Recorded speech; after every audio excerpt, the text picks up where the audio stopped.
We burned through our Brexit negotiating capital. Ex-UK FM Johnson's speech. The UK Parliament heard on Wednesday that the Chequers Agreement on the future of UK-EU relationship leaves Britain a role taker.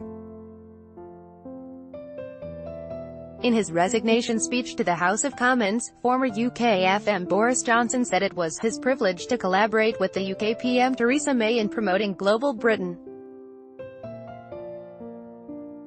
He then however spelled out how the PM's enthusiasm faded since her Lancaster House speech in 2017, when Theresa May set out the plan for Britain to negotiate Brexit. "We did it and we burned through our negotiating capital.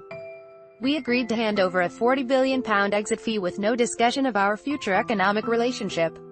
We accepted the jurisdiction of the European Court over key aspects of the withdrawal agreement.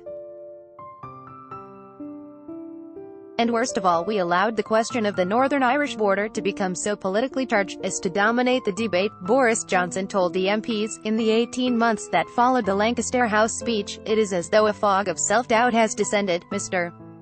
Johnson told the MPs. "It is not too late to save Brexit.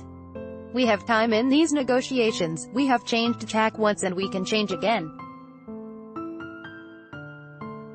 The problem is not that we failed to make the case for a free trade agreement of the kind spelled out by May at Lancaster House. We haven't even tried. We must try now because we will not get another chance to get it right," Mr. Johnson said. "No one wants a hard border," Mr.